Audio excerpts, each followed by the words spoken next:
Welcome to unique GK channel. Hi friends, నమస్తే. శుభాంశు శుక్లా మీకు అందరికీ పరిచయమే.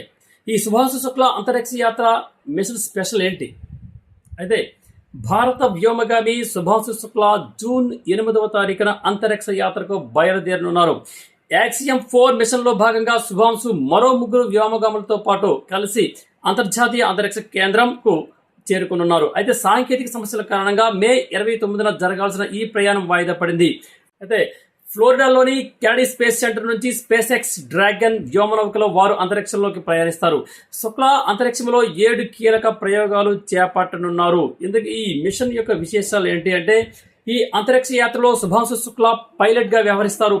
ఈ బృందంలో యూరోపియన్ స్పేస్ ఏజెన్సీ నుండి పోలాండ్కు చెందిన స్లావోస్ట్ ఉజ్నాన్స్కీ, హంగేరీకి చెందిన టిబోర్ కపు ఉన్నారు. ఈ 2 దేశాలకు ఇది మొదటి ఐఎస్ఎస్ మిషన్ కావడం విశేషం. అంతేకాదు 40 ఏళ్ల తర్వాత భారత ప్రభుత్వం స్పాన్సర్ చేసిన 2వ మానవ సహిత అంతరిక్ష యాత్ర ఇది. అమెరికాకు చెందిన పెగ్గీ విట్సన్ ఈ మిషన్ కు కమాండర్గా వ్యవహరిస్తారు.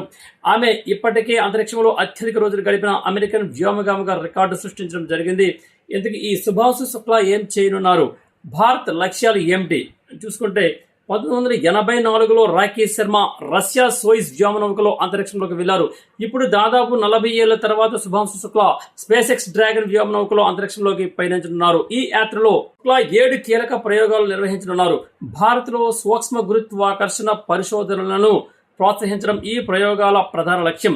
2035 నాటికి స్వంత అంతరిక్ష కేంద్ర నిర్మాణం, 2047 నాటికి చంద్రుడిపై వ్యోమగాములను దించాలనే భారత్ లక్ష్యాల నేపథ్యంలో ఈ ప్రయోగాలు కీలక ప్రాధాన్యం సంతరించుకున్నాయి.